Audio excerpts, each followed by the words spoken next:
이제 모두 일어나셔서 영과 진리로 주일 예배를 하나님께 드리시겠습니다.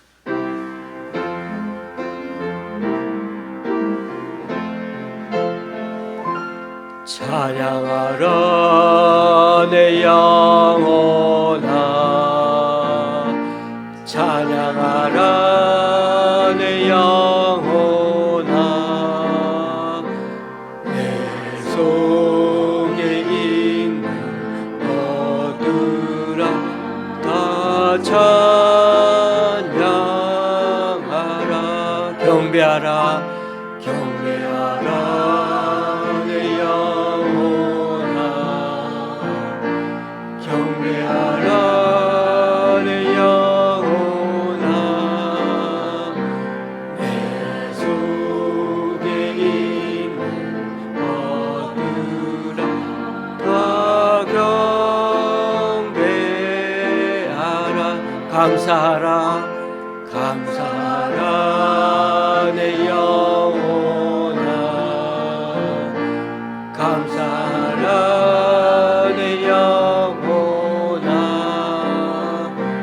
내 속에 있는 것들아 다 감사하라.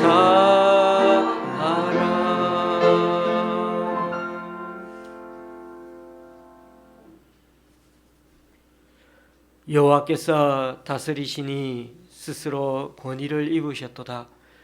여호와께서 능력의 옷을 입으시며 띠를 띠셨으므로 세계도 견고히 서서 흔들리지 아니하는도다. 높이 계신 여호와의 능력은 많은 물소리와 바다의 큰 파도보다 크니이다.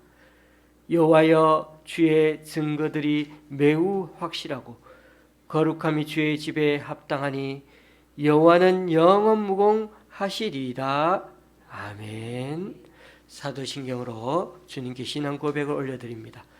전능하사 천지를 만드신 하나님 아버지를 내가 믿사오며 그 외아들 우리 주 예수 그리스도를 믿사오니 이는 성령으로 잉태하사 동정녀 마리아에게 나시고 본디오 빌라도에게 고난을 받으사 십자가에 못 박혀 죽으시고 장사한 지 사흘 만에 죽은 자 가운데서 다시 살아나시며 하늘에 오르사 전능하신 하나님 우편에 앉아 계시다가 저리로서 산자와 죽은 자를 심판하러 오시리라.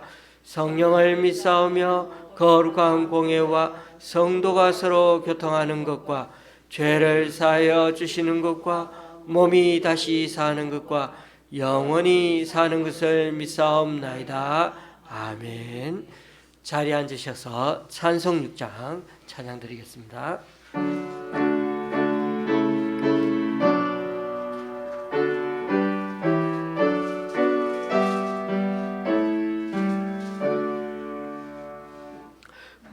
목소리 높여서 주 찬양하여라. 영광과 권세와 존귀와 위엄은 오늘이 다스리시는 만왕의 왕께 돌려라.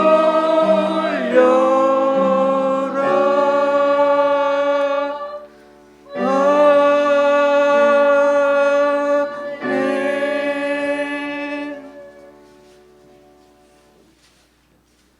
교독문 21번을 다 함께 교독하시겠습니다.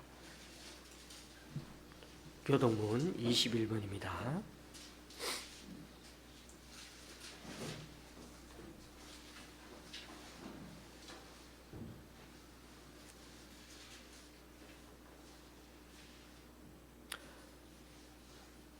내가 여호와를 항상 송축하며 내 입술로 항상 주를 찬양하리이다.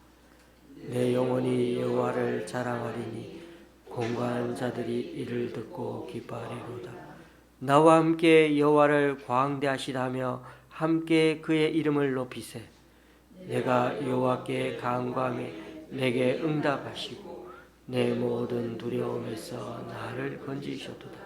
이 공고한 자가 부르짖음에 여호와께서 들으시고 그의 모든 환난에서 구원하셨도다. 여호와의 천사가 주를 경외하는 자를 둘러 진치고 그들을 건지시는도다. 너희는 여호와의 선하심을 맛보아 알지어다. 그에게 피하는 자는 복이 있도다. 너희 성도들아 여호와를 경외하라. 그를 경외하는 자에게는 부족함이 없도다. 젊은 사자는 궁핍하여 줄일지라도 여호와를 찾는 자는 모든 좋은 것에 부족함이 없으리로다. 아멘. 찬송가 190장입니다.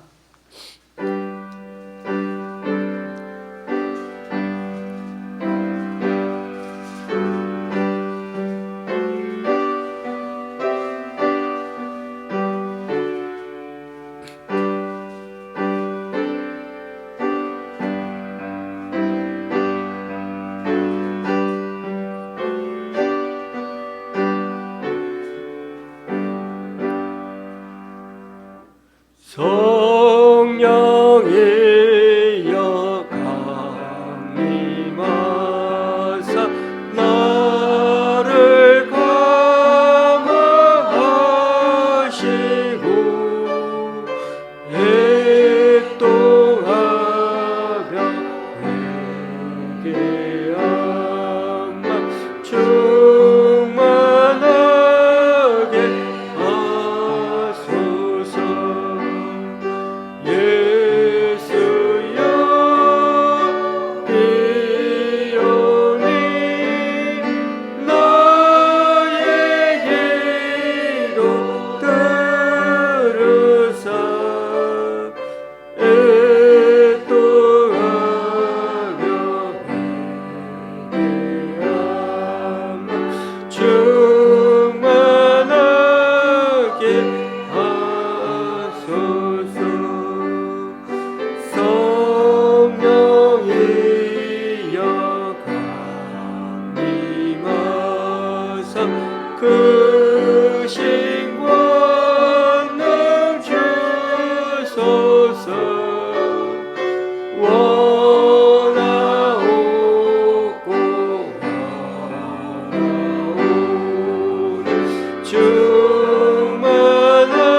사랑과 은혜가 풍성하신 하나님 아버지, 아직은 추운 날씨가 계속되고 있지만 봄의 기운이 성큼 다가오고 있는 아름다운 날에 함께 모여 예배하게 하심을 감사드립니다.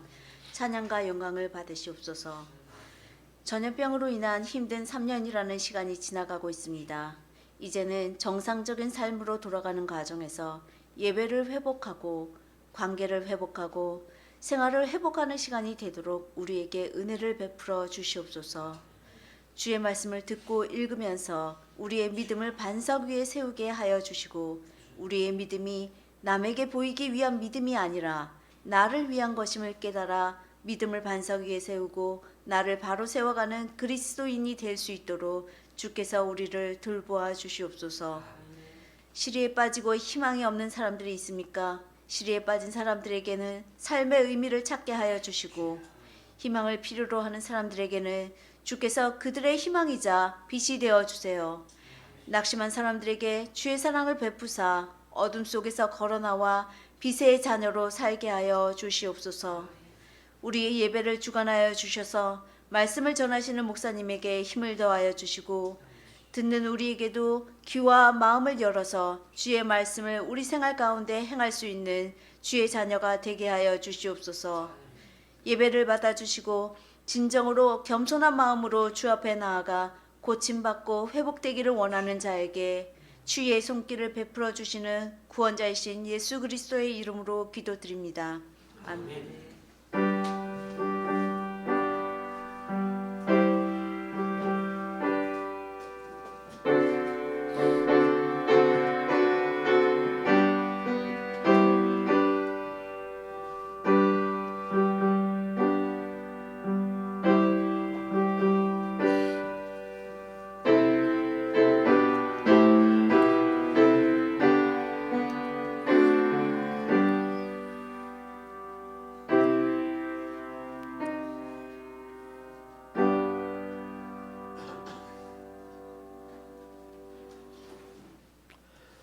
오늘 우리에게 주시는 하나님 말씀은 마태복음 8장 16절, 17절 두 절입니다.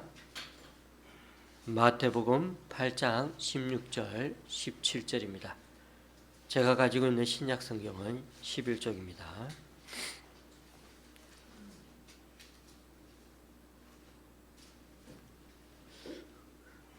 물이 좀 있으면 좋을 것 같습니다. 네.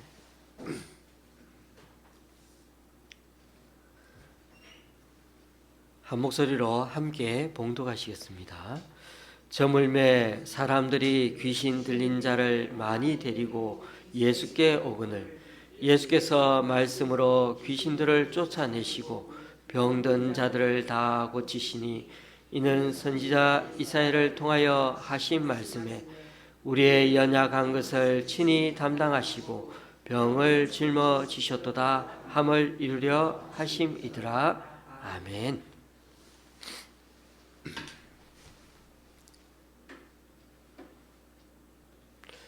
마태복음서는 문학적으로 구성이 잘 된 그런 복음서입니다. 우리는 예수님의 사역이 4장에서부터 시작되었고 그 사역 시작과 더불어 젊은 나이에 12 제자를 거느리고 그렇게 일찍부터 처음부터 초창기부터 다니셨습니다. 이어서 5장에서 7장까지는 예수님이 산 위에서 하신 설교를 소개하고 있습니다. 아주 긴 설교 말씀인데 이것을 가리켜 산상수훈이라고 하고 예수님이 남기신 말씀 중에 아주 핵심적인 말씀이라고 했습니다. 하나님은 사람들을 천국 백성으로 불러서 이 세상에 의롭게 살아가도록 하시되 그 삶의 수준은 아주 높았습니다. 내가 거룩하니 너희도 거룩하라. 하늘에 계신 너희 아버지의 온전하심과 같이 너희도 온전하라. 그래서 우리가 이 세상에 사는 동안에 세상의 빛이요 세상의 소금이기 때문에 우리가 하나님의 자녀답게 살려면 정말 성령의 능력을 덧입지 아니하고는 죄 안 짓고 살아갈 수가 없는 것입니다. 그런 점에서 모세 시대에 받았던 그 율법 말씀을 아주 오해 왜곡해서 믿어왔던 그 유대인들을 향해서 예수님이 이 시내산 율법의 취지와 정신을 이 팔복의 말씀과 함께 다시금 바르게 잡아주셨다는 것이 산상수훈의 커다란 요지입니다. 예수님의 기나긴 가르치심이 이제 이렇게 마무리되고 있습니다. 7장 마지막 절, 예수께서 이 말씀을 마치심에 무리들이 그의 가르치심에 놀라니 이는 그 가르치시는 것이 권위 있는 자와 같고 그들의 서기관들과 같지 아니함일러라. 당시 노련하고 또 유명세를 떨쳐왔던 그 율법 학자들과 바리새파 출신으로 율법 해석에 정통한 그런 석학들도 참 많았을 텐데 30대 초반의 이 젊디 젊은 사회 초년생에 불과한 사람에게서 천 몇백 년 넘게 내려온 당대 율법관을 일거에 갈아엎어 버렸다고 한번 생각해 보십시오. 그 당시 율법관에 대해 새로운 관점에서 해석을 제시했으니 예수님은 도 아니면 뭐인 거죠. 그 시대의 이단화가 되거나 아니면 영웅이 될 운명이었습니다. 제가 그 시대에 유대인으로 살았어도 예수님의 이런 전혀 새로운 설교를 들었다면 저도 처음에는 아마 당장 동의하기는 어려웠을지 모릅니다. 그만큼 예수님의 산상수훈은 당시 사람들에게 가히 충격 그 자체였던 것입니다. 이제 예수님은 자신이 남긴 이 설교 말씀처럼 내용처럼 그 말씀들을 실제로 삶으로 증명해야 하는 시점에 서 있었습니다. 물론 산에서 설교하기 전에도 갈릴리 전체를 두루다니면서 회당에서 가르치기도 하시고 병자들을 고치고 귀신들을 쫓아내시는 일들을 많이 하다 보니 갈릴리 지역을 넘어서 이방 지역 데가볼리와 또 예루살렘 저 아래 유대와 땅, 그 요단강 건너편에서도 수많은 무리가 예수님을 따르려고 찾아왔습니다. 심지어 그의 소문이 저 멀리 북쪽 수리아에까지 전해졌습니다. 이러한 사장에서의 예수님의 사역은 산상수훈을 전하고 나서 산에 내려오는 이후에도 계속 연결되고 이어졌습니다. 그런 점에서 8장, 9장을 읽어보면 예수님의 실제 사역의 예들을 이곳에 다 모아놓았다는 그런 느낌을 받을 정도로 예수님의 사역들이 8장, 9장에 집중적으로 나오고 있습니다. 8장과 9장을 한번 보십시오. 사람들이 끝도 없이 찾아오는 장면들이 나옵니다. 그러니까 4장에서 사역을 시작하신 그 예수님 소문을 들은 자들이 예수님이 산에서 내려오시자마자 기다렸다는 듯이 수많은 사람들이 구름대처럼 몰려와서 예수님을 찾아와 인산인해를 이루고 있는 것입니다. 나병 환자, 중풍병자, 혈루증 앓는 여인, 두 맹인, 이방인, 백부장, 귀신 들린 자들, 세리, 지방관리 등등의 사람들을 예수님은 이 8장, 9장에서 차례로 만나고 있습니다. 16절에 보면 예수님은, 그러니까 오늘 본문에 읽은 본문에 보면 예수님은 날이 저물었는데도 여전히 밀려오는 사람들을 마치 의사가 환자를 치료하듯이 여러 의사들과는 달리 정규 진료 시간을 훨씬 넘기고도 밥도 먹을 생각 않고 계속해서 야간 진료를 하고 있는 장면처럼 보입니다. 물론 예수님은 당대의 다른 바리새파나 율법학자들처럼 나이 지긋한 스승이 아니라 이제 갓 사회 초년생으로 시작한 젊은이 모습이었습니다. 혈기가 넘치고 별로 지치는 기색 없이 왕성하게 일을 할 수 있는 나이긴 했지만, 그래서 이렇게 저녁 늦게 사람들을 끊임없이 맞이하고 그들을 치료해 주고 있는 것은, 그래서 그렇게 힘이 넘쳐서 그렇게 하고 있는 것은 아니라는 것입니다. 만약에 예수님이 사회적으로 명망 있는 나이 지긋하고 유명한 랍비였다면 어땠을까요? 예. 자, 이제 시간이 다 됐으니 내일 다시 오세요. 오늘은 제가 좀 피곤합니다. 내일 또 오시면 제가 맞이할게요.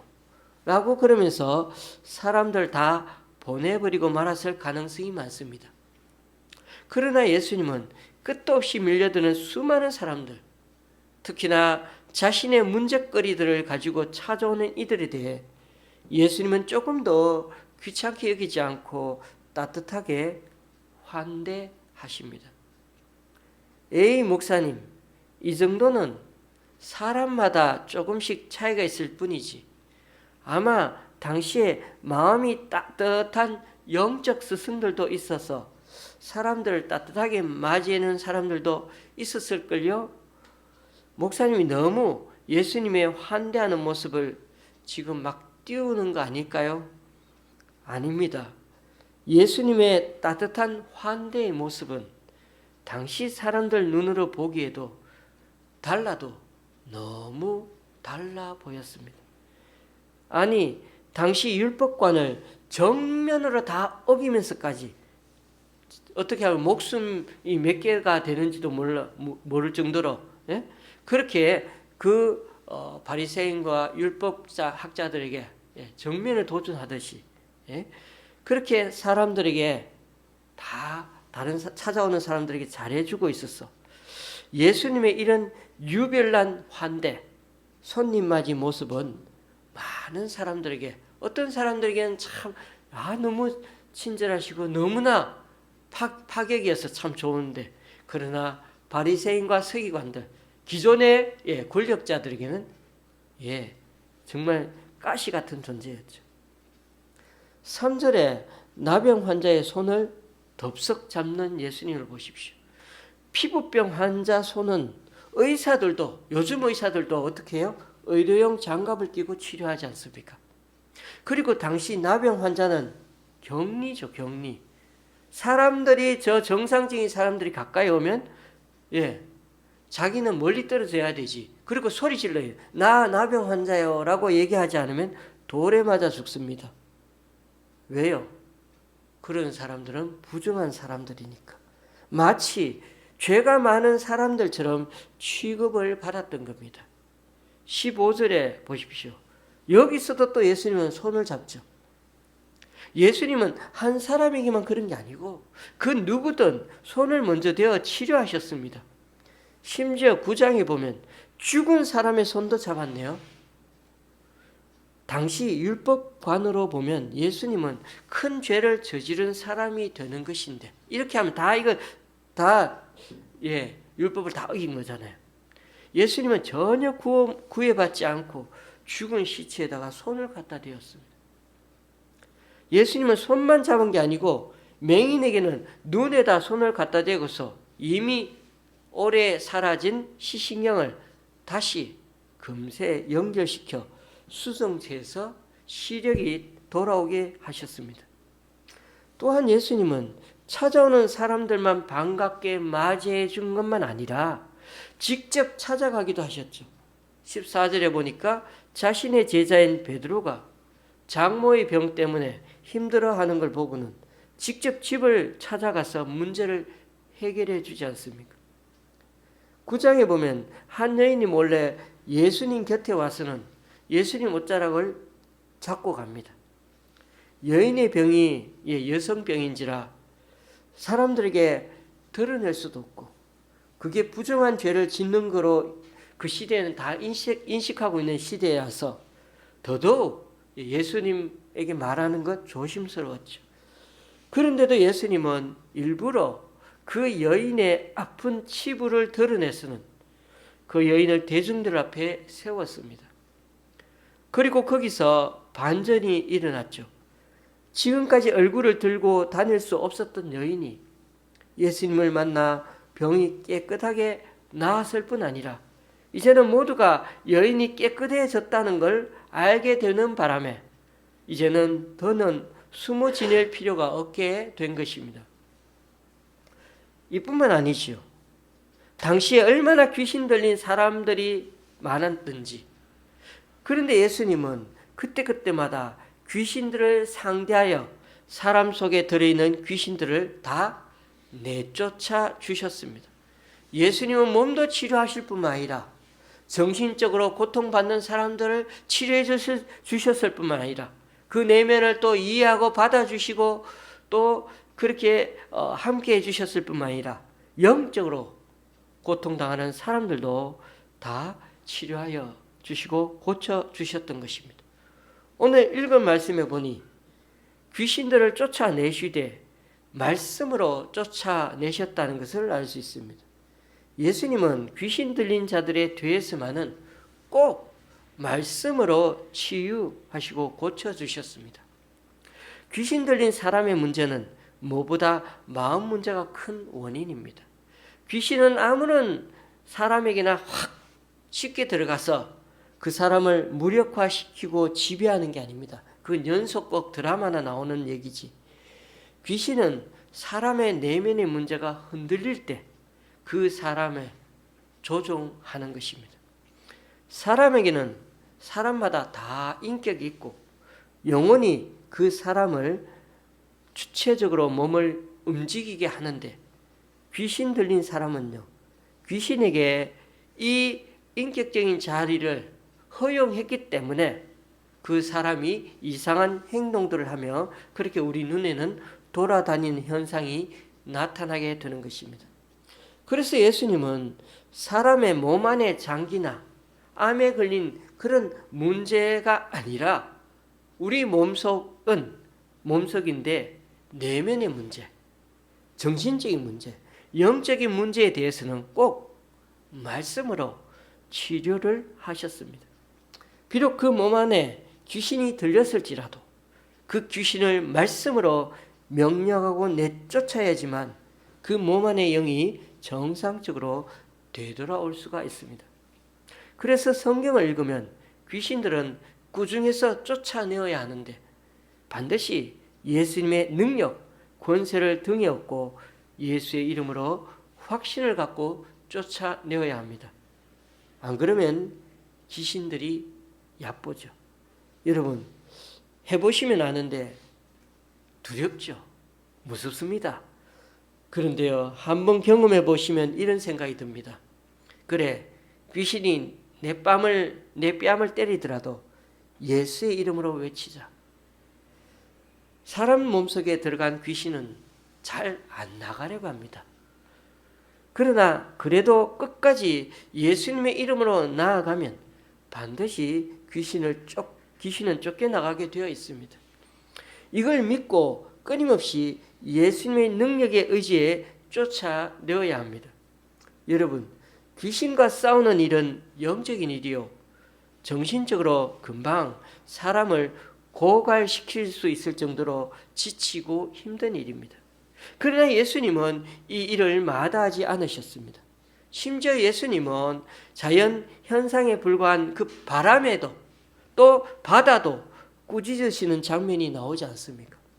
그만큼 예수님의 권세는 온 우주 자연 만물을 말씀으로 다스릴 수 있으신 만능의 권능의 구원자, 인간의 영혼도 능히 구원하실 수 있는 메시아이셨던 겁니다.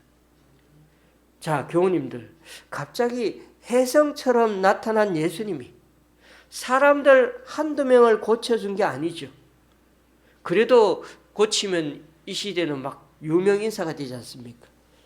다 100% 깨끗하게 낫게 해주셨는데 오는 사람 족족 다 고쳐주셨습니다. 오늘 설교 제목이 다 고치시니 아닙니까? 그러니 당시 사람들이 보기에는 예수님이 정말 당대의 슈퍼스타였습니다. 식민지 생활이란 게 매일 로마 총독 아래에서 괴롭힘 당하고 빼앗기고 수모를 겪으며 지옥같이 살아야 하는 그런 세월인데 예수라는 젊은 사람이 떡하니 나타나서는 수많은 무리를 순식간에 이끌고 능력으로, 괴상한 능력으로 여기저기 돌아다닙니다. 사실 소문난 잔치에 먹을 것 없다 하지 않습니까? 그런데 예수님을 직접 보니까 안 그런 거예요. 소문보다 더 대단한 분이란 걸 사람들이 눈으로 보게 되더라는 겁니다. 나병 환자가 눈앞에서 금방 낫는 걸 사람들이 본다고 한번 생각해 보십시오. 3절에 즉시 나았다고 하죠. 13절에도 보니까 백부장의 하인도 예수님이 말씀하는 즉시 나아버렸습니다. 12년 동안 혈류병을 앓던 여인이 예수님을 만났더니 그 즉시 병이 나아버렸죠. 베드로 장모를 그 자리에서 즉시 병을 고쳐주니까 그 장모님이 일어나가지고 그 즉시 예수님 밥을 차려주지 않았습니까? 중풍병자도 들것에 실려왔다가 돌아갈 때는 자기가 직접 그 들것을 들고 돌아갔죠. 그것만 아니죠. 맹인 두 사람의 눈을 만지니까 그 자리에서 즉시 두 사람 모두 예수님을 보게 되지 않았습니까? 지방관리의 딸이 죽었는데 누워있는 소녀의 손을 당기니까 그 소녀가 즉시 벌떡 일어나더라는 겁니다. 예수님의 능력이 얼마나 대단한지 모든 게 그 즉시 이루어지더라는 겁니다. 우리가 다 아는 얘기를 제가 왜 이렇게 자세히 얘기하는지 아십니까? 이렇게 수많은 사역들을 예수님이 하셨는데도 사람들은 예수님이 우리 죄를 해결하러 오신 진정한 구원자이시라는 사실은 제대로 믿지 않고 오히려 자기 눈앞의 문제만을 해결해 주시는 분이라고만 생각한다는 것입니다.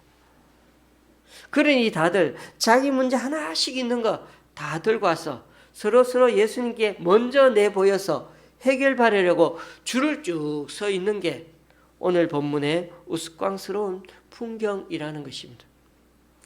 누구나 유명한 목사님 설교 듣는 거 좋아하죠. 또 능력 있다고 하는 목사님을 더 쳐다보게 되어 있지 않습니까? 그러면서 이렇게들 속으로 말하죠. 우리 교회 목사님은 왜 별로 능력이 없는 거지? 저 부흥사 목사님은 저렇게 능력이 많은데 말이야. 여러분, 목회자들에게서 예수님과 같은 능력을 너무 요구하려 들지 마십시오. 사람마다 능력의 차이가 있고 달란트 차이가 있는 게 당연합니다. 8장 9장 말씀의 핵심이 뭐라고 했습니까? 어떻게 많은 사역들을 나열하고 있는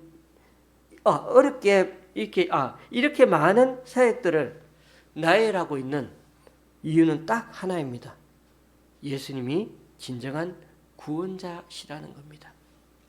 그러므로 예수님이 구원자시라는 걸 잘 드러내는 게 진정한 목회자이지 개인 능력이 출중한 건 저도 잘 모르겠습니다. 병자를 많이 낫게 하고 귀신을 많이 쫓아내면 그런 유명한 목사님이 대단하신 건 알겠습니다. 문제는 그러다 예수님이 드러나지 않고 그 목사님만 유명해지는 게 많더라는 것입니다. 맞습니다. 오늘 말씀의 핵심은 이런 거를 갖다 대는 게 목적이 아닙니다. 예수님이야말로 참 구원자시라는 걸 바르게 알리는 것이 진짜 목적입니다. 그러므로 목회자의 진정한 사명은 또 우리들의 사명은 오로지 예수님을 바르게 드러내는 일, 우리의 선한 삶을 통해서 하나님의 영광을 드러내는 일, 우리 죄를 사해 주시러 오신 참 구원자하신 그 예수님을 드러내는 걸 소개하는 데 있다는 것입니다. 이 중요한 핵심을 잊는 순간 목사는 사람들의 우상이 되고 도리어 하나님 나라의 일을 방해하는 방해꾼이 될 것입니다. 여러분, 귀신을 상대하는 게 두려운 일입니까?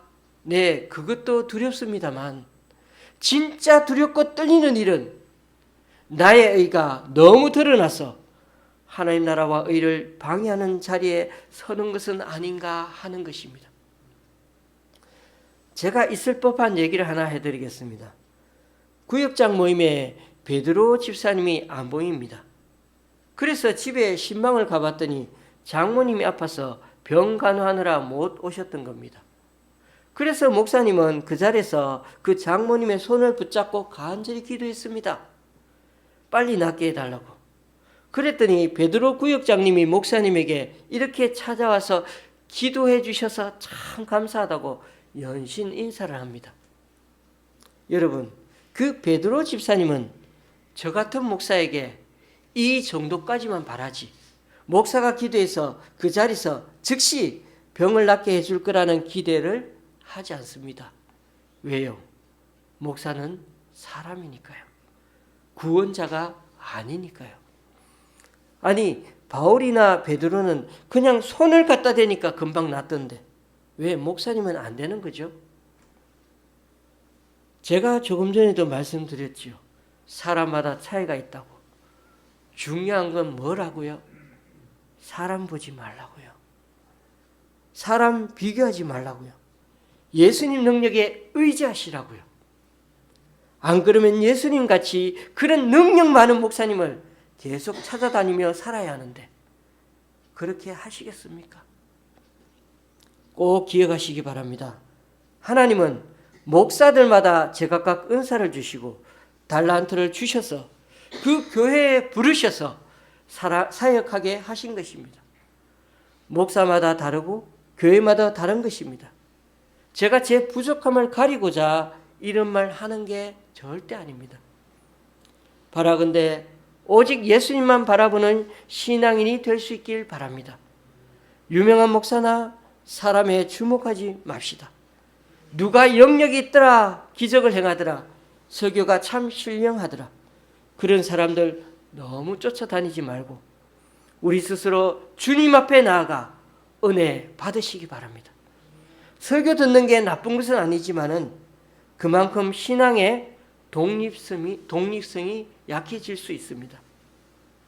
기도 중 하나님과 대면하면서 또 묵상하는 말씀 속에서 하나님 뜻에 관한 분별력을 계속 우리가 길러가는 게 진정한 신앙 훈련입니다. 하나님은 병을 낫게 하실 때마다 몇 마디 질문을 던지시는데 그게 모두 그 사람에게 믿음이 있는지를 살펴보는 것입니다. 그러므로 교우님들, 우리 예수님처럼 능력 많은 사람들에게 주목하지 말고 믿음이 있는지를 살펴봐야 합니다. 그리고 무엇보다도 나 자신이 하나님에 대한 믿음이 있는지를 늘 되물어 보십시다. 그래서 저는 설교보다 큐티 말씀 묵상하는 게 더 중요하다고 믿는 사람입니다. 교우님들, 말씀을 묵상하는 것, 또 개인적으로 기도하는 시간을 어떻게 하고 계십니까? 그냥 기계적으로 성경을 많이 읽고 또 무조건 기도를 웅얼웅얼거리면서 기도하려고 하지 마십시오. 하나님은 우리 자신에 대해 아주 많이 관심이 있으시고 인격적으로 계속해서 대화하기를 원하십니다. 나는 일에 바빠서 성경 묵상할 시간도 개인 기도할 시간도 없다 말하고 싶은지는 몰라도 그러나 여러분, 우리 하나님은 정말 시간이 많으신 분이거든요. 남는 게 시간이신 분입니다. 우리를 다루어 가시는데 결코 서두르는 일이 없는 분이십니다. 그러니 개인적으로 하나님을 만날 때는 차분하게 하나님을 대면하고 하나님 뜻을 묻고 또 하나님이 응답해 주실 시간 또한 기다릴 줄 알아야 합니다. 그래야 하나님이 우리를 바르게 인도해 주실 것입니다. 우리가 서두르면 서두를수록 하나님을 인격적으로 만나기가 어렵고 하나님의 진정한 음성을 분별해내기가 어려워집니다. 안 그러면 천공 같은 사람 붙들고 살게 됩니다. 절대로 무당이나 사주 보는 데 가지 마십시오. 재미로도 하지 마십시오. 하나님은 거기에 가 있는 우리 영혼을 절대로 좋아하지 않으십니다. 목사에 푹 빠지지 말고 예수의 이름에 예수님에게 푹 빠지는 저와 여러분이 되시길 바랍니다. 여러분, 목사가 할 수 있으면 여러분도 할 수가 있습니다. 왜냐하면 저와 여러분에게 똑같이 역사하는 분이시기 때문입니다. 하나님에게 달려있는 거지 사람에게 달려있는 게 절대 아닙니다. 부디 저와 여러분이 진정 예수님을 인격적으로 더 깊이 만남으로 우리들 삶의 현장에서 고침을 받는 역사가 매일매일 일어날 수 있기를 주님의 이름으로 간절히 축원합니다. 기도하시겠습니다.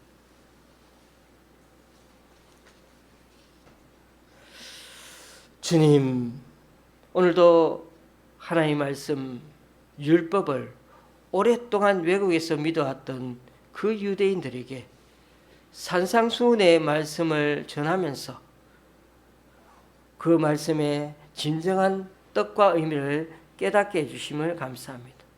더 나아가 친히 이렇게 또 삶으로 본을 보여주심을 통해서 우리의 삶의 방향과 목적을 바르게 깨달아가는 우리가 되게 하여 주시옵소서. 주님께서는 이 세상의 수많은 사람들을 위해 살아가시되 조금도 귀찮게 여기지 않고 자신의 전 생애를 통해 따뜻하게 맞이하고 환대해 주시는 우리 주님이야말로 참 구원자 메시아이심을 다시금 고백합니다. 당시 사람들에게는 이 예수님이야말로 파격 그 자체였고 당시 율법관을 어떻게 보면 어기면서까지 진심을 다해 주님의 백성들을 사랑하고 섬기셨던 그 예수님이시기에 오늘도 이 말씀을 깊이 깨닫고 우리의 삶 속에서도 오직 주님만을 우리 삶의 표대요 목적이요 우리 삶의 또 기준임을 깨닫고 앞으로도 그 주님처럼 우리 또한 세상의 소금, 세상의 빛으로 기꺼이 환대하며 섬기며 살아가는 우리들이 되게 하여 주시옵소서. 예수님의 이름으로 기도드리옵나이다. 아멘. 찬송가 388장입니다.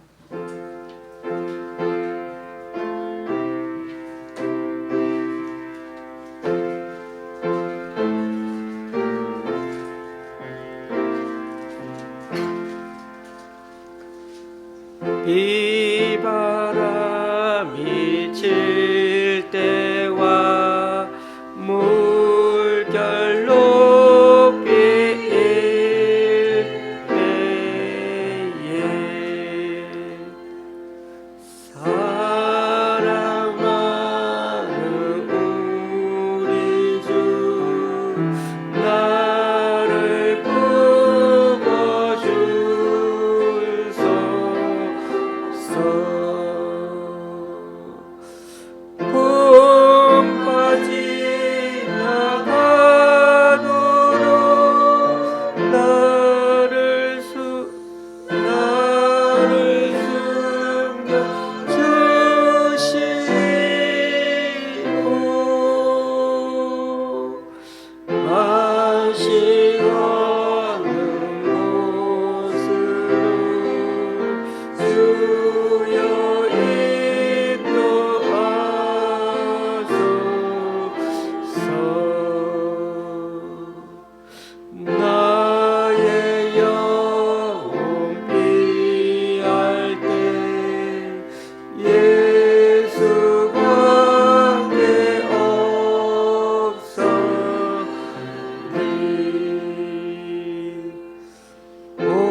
다 같이 일어나셔서 하나님께 예물을 봉헌하시겠습니다.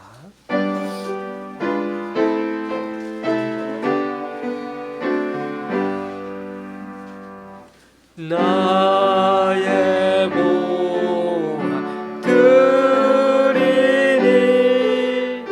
주여 받아주셔서 하늘나라 위하여 주 뜻대로 쓰소서. 나의 보화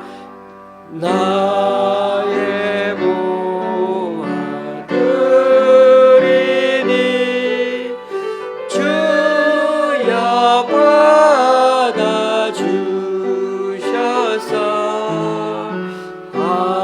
하늘나라 위하여 주 뜻대로 쓰소서. 아멘.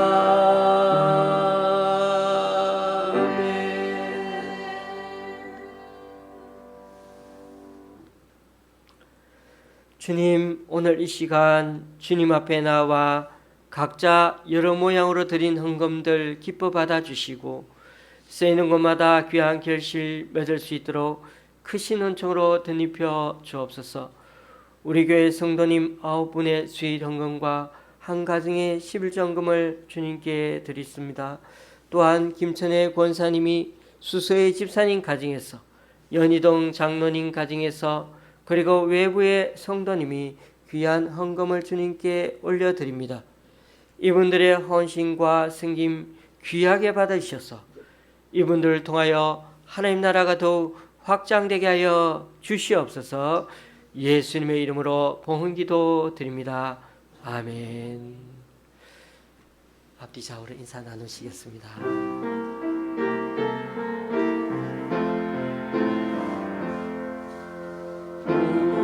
우리에게 양하신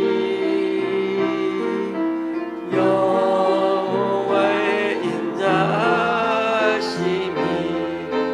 크고 크도다 크시도다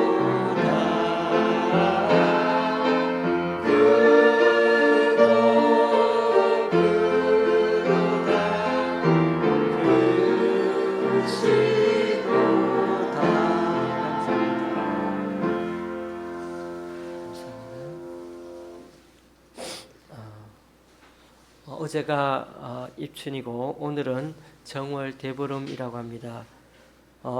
봄이 눈앞에 와 있다고 하니까 왠지 많이 기대가 됩니다. 지금 눈앞에 보이진 않지만 그렇죠? 봄꽃들이 싹시 이 추위를 이겨내면서 그렇게 올라오고 있는 것 같습니다. 저와 여러분도 이 추위를 춥다고만 움츠려 있지 마시고 집에서 있으시더라도 집에 계시더라도 움직이니까 움직이는 동안에는 별로 추위를 안 타게 되는 것 같습니다. 그래서 오늘 후식으로 땅콩을 약간 준비해 봤습니다.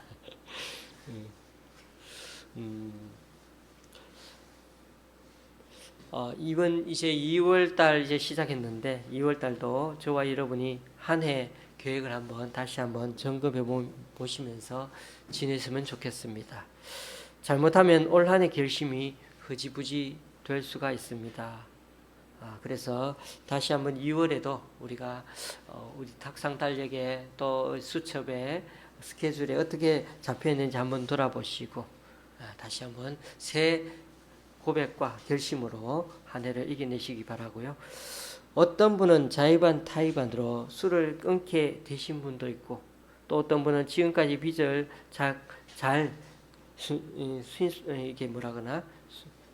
이렇게 수월하게 잘 갚을 수 있게 되어서 감사한 분도 계시는데 이런 게 다 하나님께 기도하면 우리 주변에 이루어지는 일들이고 또 작은 변화이기도 합니다.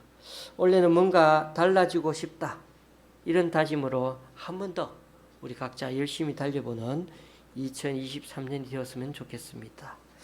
예배 후에 인사 나누시면서 한번 식사 세팅 도와주시면 감사하겠습니다. 찬송가 53장입니다.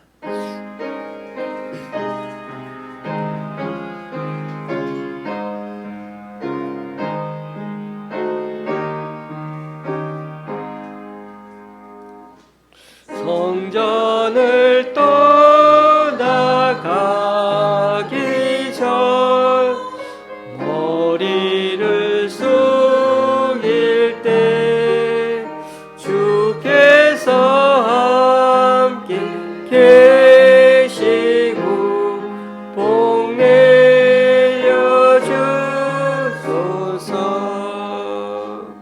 집으로 돌아가는 길 주동에 가시고 내 모든 오늘 심사를 다 지켜주소서. 거룩한 날이 다가고 저녁이 되도록 주 우리 맘에 빛되사 늘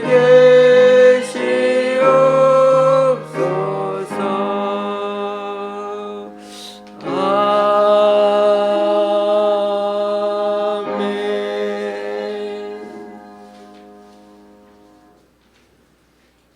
우리 주 예수 그리스도의 은혜와 하나님 아버지의 크신 사랑과 성령님의 교통 교제케 하심이 당대의 여러 유명한 랍비나 스승과는 달라도 너무나 달랐던 우리 예수님이야말로 참된 구원자이시오.